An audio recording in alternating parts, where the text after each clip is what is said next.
صدري ويسر لي أمري واحلل عقدة من لساني يفقهوا قولي. Assalamu alaikum and welcome to our session. Today's session is about science behind haram and halal food. And just for um, this session is the brief revision of our interactive live session about this Islamic class. So let's, without wasting any time, dig into it. So first of all, children, what is halal? What does it mean by when you say halal? It's just not only related to the food, but is also related for the acts. So generally, the halal mean is permissible. That is something that is permissible by Allah Subhanahu wa Taala. And if you see, like, if I ask you, how would you define darkness or a dark room? It's simply the absence of the light. So sometimes, if you want to understand one thing, you might need to understand other thing as well, because with halal there is a term used haram. So what is haram? That is not permissible. So if we dig into this thing, that what are the things that is forbidden in Islam, and there are, you can see the list of the stuff that's mentioned here is just a few of the thing that is forbidden in us in Islam. And if we take a look at it, it's like consumption of the pork and its a byproduct, consumption of the blood, intoxication, gambling, riba or interest, theft, false testimony, backbiting, shirk, murder, eating or taking from orphans' wealth. So these are, the thing that is forbidden from the act of doing something, from the act of eating. There are tons of things that is haram. So as it is like self-explanatory why the shirk is haram. It's self-explanatory why backbiting is haram. You know this. These are something that has bad consequences. So it's just one of the few things. When it comes to the food, we should always remember that there are different categories of the thing that is haram. That is, if you see, we understand that there are some type of food that is haram, like eating pork and drinking alcohol. Okay, and that is not only forbidden for Muslims in our holy book, it is also forbidden to the other people of the book. And other than that, if you look aside from it, regarding food, if you are stealing or doing robbery or just like, black money, or you're buying halal chicken from it, it's is also haram. Rather, if you are saying bismillah on it, if you are saying that is halal, I'm buying halal chicken, but the thing is the money is not halal, so in turn the whole act is wrong. So here we are going to learn about the scientific details why halal food is halal. Okay, are you ready for it? Let's see. So these are few points that I want to mention you so that you can take a look and the science behind it. It's like animal welfare, blood draining, no swine byproduct, and no intoxication. We are gonna look one by one. These are all videos that is prepared, or some lectures. I will just gonna show you some clip out of it. So let's take a look from here. Anyone from the other. Definitely not one by himself. That would really make him very tense. It has to be two or more, minimum. Okay, what we're gonna do, we're gonna take the mama. As you can see, I actually just showing you those points that is important for you. Here, the brother is telling that an animal should not be stressed, should not be given any kind of a stress before slaughtering it, right? So when you are taking out, the cattle out of its group, you should always take 2 to 3 sheeps out of the group, so that if you are taking one and it's never returning, so they can also feel and they can stress about it. A person is coming and taking one goat away, and that goat never returns.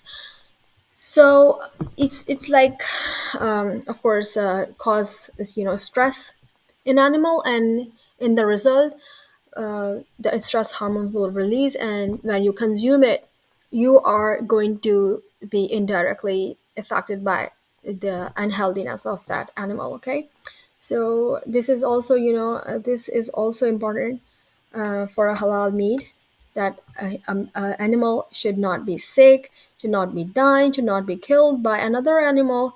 And there are other stuff. So right now we are just taking a look at the scientific thing, just few of them. So take a look at. Yes, we're gonna bring him over here and we're gonna make him submit on the ground over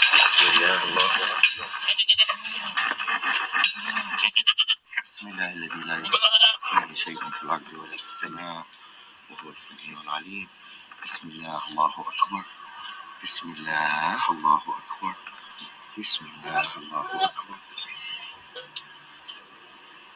There you go, baby.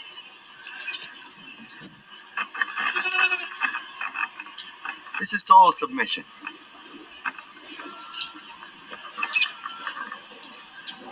Total submission. This guy is ready for anything to be done to him, and he's not nervous, he's not resisting, he's in total relaxation. No panic hormones whatsoever. See, I let him go, he gets up. Sam, Abdul Wahid, you want to do him? Maybe to show to a skeptical person. Bismillah. Allah. It's okay, baby. It's okay. I'm not doing anything yet. Bismillah. Allahu Akbar. It's okay, baby. Same reaction. They all react the same. The power of the word. They're more religious than most humans. Bismillah. Allahu Akbar. Bismillah. Allahu Akbar. Bismillah. Allahu Akbar. بسم الله الذي لا يضر مع اسمه شيء في الأرض ولا في السماء وهو السميع العليم بسم الله الله أكبر بسم الله الله أكبر. So here we're gonna see demonstration by two sheeps, when the brother is saying Allah's name on them, they are submitting themselves for sacrifice. Okay, so this is very important, and because there is so much misconception about the halal food, it is very important to know that it is most gentle method for animal, and science have proven this thing, that stunning an animal with an electric rod or just giving electric shock is more painful than just slaughtering it. Okay, so this is also important that we are gonna take a look at that why we slaughter in the same way, why it has to slaughter in the same way, is because we want the blood to drain out, because blood means disease. Just take a look at that, and then we'll move forward with another video. Bismillah, Allahu Akbar. Bismillah, Allahu Akbar. بسم الله الذي لا يضر مع اسمه شيء في الأرض ولا في السماء وهو السميع العليم بسم الله الله أكبر بسم الله الله أكبر بسم الله الله أكبر بسم الله الله أكبر.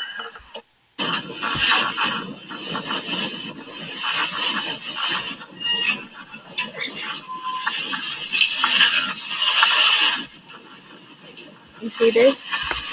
I think that's it for now, and we are going back to our another important video about the blood draining.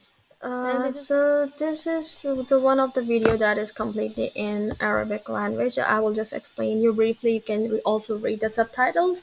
Is because some Muslim scientists, they did an experiment on haram and halal food.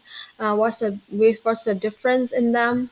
And I've mentioned that blood is disease. So we will quickly take a look at the experiment.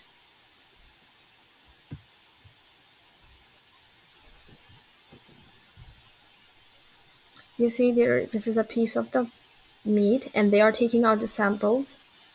And once they take out the sample, they are doing 1 hour sterilization of the meat with antiseptic with to the both pieces of the chicken and cow meat, halal and non-halal, so that there is no foreign source of the germ. You need to take a look what happened when they actually testing them. So non-halal meat has grown germs, and meat was not clean. As I mentioned, that blood is disease. And when we take a look at this sample, these are without any germ, and these are halal samples of cow and chicken. Okay, and also at the end, they are showing that this is halal and that one is non-halal sample. And you can see the non-halal one is so dark and turning black, whereas the halal one is pinkish or reddish, indicating that there is less blood available. And you see this chicken is almost white, and a non-halal is reddish, so it had contained blood in it. So that's it for now, and let's take a look of another video. We will check another one about, this one is about, eating pork, and this is a very powerful video.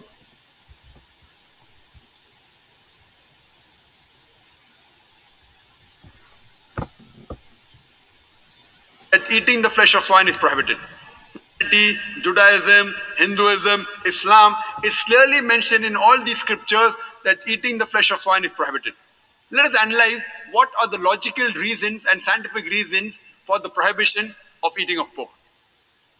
Today, medical science tells us that if a person has pork, he has chances of having no less than 70 different diseases. Pinworm, roundworm, hookworm, you name it, it is there. Many helminths. One of the most dangerous helminths is called as Tinea solium. Tinea solium, in layman's terminology, it is tapeworm. And it harbors in the intestine. It's very long. And the eggs, the ova, via the bloodstream can enter different organs of the body. If it goes to the brain, it can cause memory loss. If it goes to the eye, it can cause blindness. If it goes to the heart, it can cause heart attack. If it goes to the liver, it can cause liver damage. It can damage almost all the organs of the body. And by the time you realize you are suffering from this tinea solium, it's already too late. The other dangerous diseases, if a person has pork, is trichuria trichuriasis. And many people have a misconception that when you cook your food very well, these helminths die. According to a research, out of 24 people suffering from trichuria trichuriasis, 22 have cooked the food well. That means the food that you cook in your house, the normal temperature you reach cannot kill the germs and bacteria and the ova that are there in the pork. There are various other reasons why a person should not have pork. Today, science tells us that eating pork has got fat building material. It has very little muscle building material. Because of the fat building material, person has high chances of having hypertension, atherosclerosis, heart attacks. That is the reason more than 50% of the Americans, they suffer from hypertension because most of them are pig eaters. Today we know that one of the most filthiest animals on the face of the earth is the pig. Wherever you find feces, muck, filth, you will find the pig there. It is the most dirtiest animal. Some people say in certain countries like Australia, they breed the pig very well, very hygienic.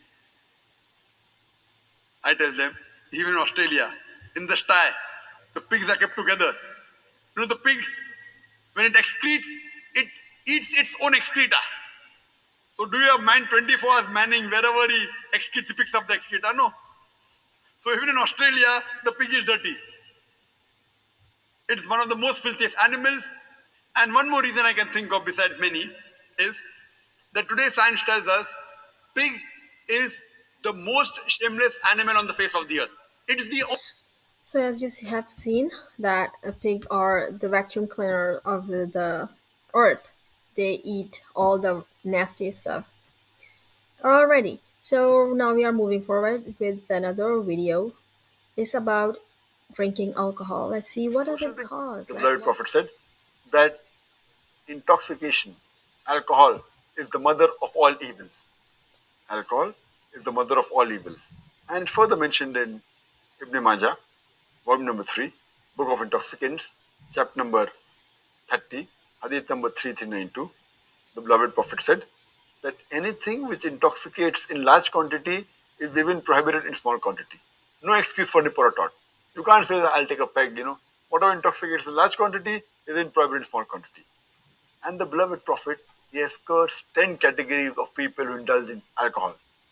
It's mentioned in Ibn Majah, volume number 3, Book of Intoxicants, chapter number 30, hadith number 3380. The beloved Prophet said, 10 categories of people who indulge in alcohol are cursed.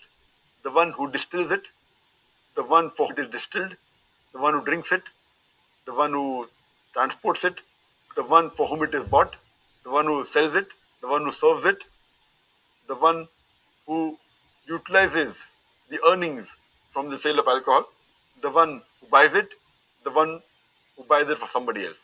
So all these 10 categories of people, they are cursed by Allah subhanahu wa ta'ala. And there are various different diseases that a person can acquire when he has alcohol. And today, alcohol is one of the major causes for the maximum number of deaths in the world. And today science tells us, and many people are aware of it, that the various diseases a person can have. The most common is cirrhosis of liver. If a person is alcoholic, he has high chances of having cirrhosis of liver. He can have cancer of the esophagus, cancer of the head and neck, cancer of the bowel, cancer of the liver. He can have gastritis, he can have esophagitis, pancreatitis, hepatitis. A person who has See the list of the diseases going on and on and on. So haram is haram for a reason. And Allah allow permissible food and make it halal for us because it's healthy and it's beneficial for us. So it's very important for us to, understand the logic behind it as a children, because when it comes to the, sometimes you get questions from your peers that what is halal, so that you can define it confidently that why it is halal. Okay.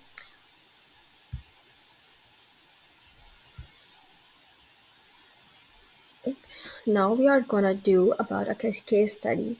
It's about, is kosher food halal? Because we see that there are some food that is not halal certified, but it has kosher sign. So what does Allah subhanahu wa ta'ala say about the kosher food? Let's take a look at this video. by Zulkifli, Manchester, UK, is as far as the Quran clearly mentions in Surah Ma'idah, chapter 5, verse number 5, that lawful for you, lawful for the Muslims, is the food of the Ahl Kitab. So all food of Ahl Kitab is lawful, but natural. There's difference of opinion. As far as if a Christian gives food, there are many scholars, many Arab scholars who say that if Christians serve the food even non-Zabiha, it is halal. According to me, it's not halal because they are not following the rules of the Bible. Then I asked them the question, if they give pork, will you have? They said no. I said, why?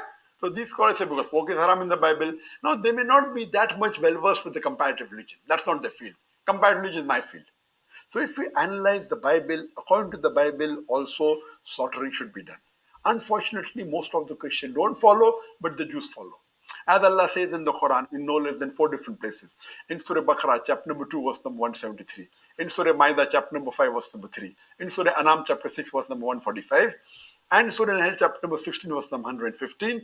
حرمت عليكم الميتة والدم ولحم الخنزير وما أهل لغير الله به. Forbidden for you for food are dead meat, blood, the flesh of swine, and any food on which any name besides Allah's name is invoked.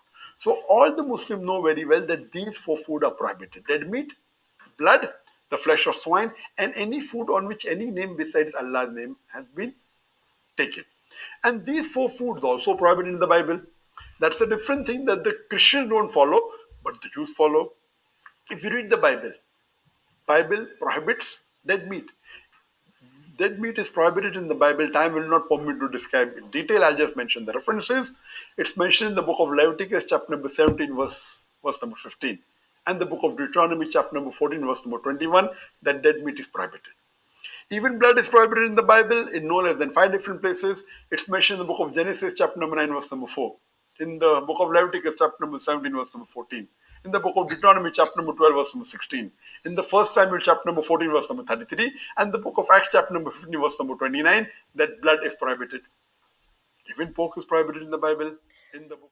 Alright, friend, that's it for today. I hope you have learned and enjoyed the class and hope to see you guys soon.